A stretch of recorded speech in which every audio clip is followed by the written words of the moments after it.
Guys, আশা করি সবাই খুব ভালো আছো। আমিও খুব ভালো আছি। আবার চলে আসলাম ছোট্ট একটা ব্লগ নিয়ে। তো অনেক দিন ধরে ঘরে বাজার শেষ হয়ে গেছিলো, তো ভাবতেছিলাম বাজার করব। তো একা একা যাইতে ইচ্ছা করতেছিল না, আর আমার হাজব্যান্ডও টাইম পেতেছিল না যে আমাকে বাজারে নিয়ে যাবে। তো ভাবলাম যে আজকে ওরও ছুটি আছে, আমিও বাসায় আছি, তো দুজনে একসাথে বাজারে যাই। আর আম্মু বলতেছিল অনেক কিছুই শেষ হয়ে গেছে, ঘরের অনেক কেনাকাটা করা দরকার আছে এখন, যেহেতু মাস শেষে এমনিও অনেক কিছু শেষ হয়ে যায়, দেখা যায় মাস শেষে সব কিছু বেশি দরকার পড়ে। তো আমার হাজব্যান্ড রিক্সায় বসেছিল, আমি একটু নেমে গেলাম বুথে থেকে টাকা তোলার জন্য, কারণ এখন হাতে ক্যাশ কিছু টাকা ছিল না, যা ছিল ফোনেই ছিল। তো রকেটের মাধ্যমে বুথে থেকে তোলা যায়, এটা অনেক সুন্দর নিয়ম হয়েছে, কোনো টাকা কাটে না, কোনোই কাটে না। তো এই তো আমি চলে যেতেছিলাম, সামনে আঙ্কেলটা ছিল না, বললাম একটু সাইড হন, তারপরে এই যে বুথে চলে গেলাম। তো এখান থেকে কিছু টাকা তুলে নিলাম বাজার সদাই করার জন্য, যেহেতু হাতে কোনো টাকা পয়সা নেই, আর মাস শেষে এমনি অনেক বাজার সদাই লাগে, একটু বেশি বাজার সদাই করতে হয়। তো এই জন্য বের হয়ে গেছি, পরে টাকা তোলা শেষ, আমি বের হয়ে গেছি। তো আবার হাইটে চলে যেতেছিলাম। তো যে ওনাকে রিক্সায় বসায় রাখছি, যেহেতু একা একাই হাইটে যেতেছি, ওনার বলছিলাম আসতে, কিন্তু উনি আসলো না। তো এই আর কি। তো এই তো রাস্তা অনেক লোক, আমি সাইড করে হাইটে যেতেছি। তো এই পাশ দিয়ে গাড়ি আসতেছিলো, ওই পাশ দিয়ে গাড়ি আসতেছিলো, আর আমার এমনিও রাস্তা পার হইতে অনেক ভয় লাগে। তো এই তো উনি বসে আছে, বললাম সাইড হও, আমি এই পাশে উঠি। আর আমার ছোটো ছেলেকেও নিয়ে আসছিলাম সাথে। তো তারপরে আর কি এই তো রিক্সায় চড়ে গেলাম।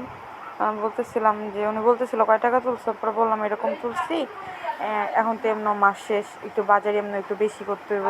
বলতেছে হ্যাঁ ঠিক আছে। তারপরে এই তো আমরা চলে আসলাম বাজারের সামনে, এখানে অনেক সুন্দর সুন্দর ব্যাঙ, তারপর হাতি ব্যাঙ, তারপর অনেক সুন্দর সুন্দর খেলনা ছিল, ওগুলো আমি দেখতেছিলাম। আমার হাজব্যান্ড বলতেছিল যে থাক, এগুলো কেনার দরকার না, এখন চলো বাজারে চলো।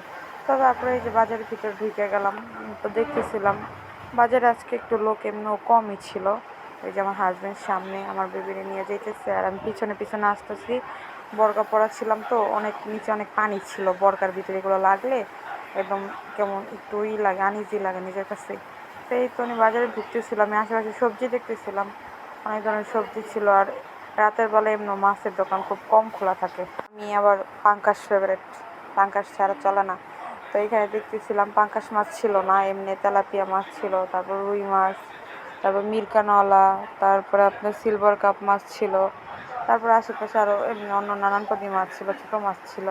তবে তেলাপিয়া মাছ দাম করতেছিলাম, দাম কীরকম, পরে কথা বলেছিলাম। তো বললাম যে চলো মুরগি নিয়ে চলে যাই, যেহেতু পাঙ্কাশ মাছ নাই। তো বললো আচ্ছা ঠিক আছে, তাহলে মাছ দেখি আগে মাছ। মাছ আর এখান থেকে নিতে ইচ্ছা করতেছিল না। তারপর উনি দামাদামি করতেছিল, দেখতেছিল কি মাছ নিবে। তারপর উনি বললো যে তেলাপিয়া মাছ নিয়ে যাই আর অন্য মাছ নিয়ে যাই। তো অন্য মাছ টাছ যেগুলো কিনছি ওটার ভিডিও আমার কাছে আসলে ছিল না, ভিডিওটা কেমন জানি ডিলেট হয়ে গেছে। আমি ভিডিও করছি, বাট ভিডিওটা আমার কাছে ছিল না, তাই আমি করতে পারিনি। তো এরপর আর কি একসাথে উনি বাজার টেজার কিছু করছে, করে নিয়ে আসলো, পর আমরা দুজনে একসাথে বের হয়ে গেলাম।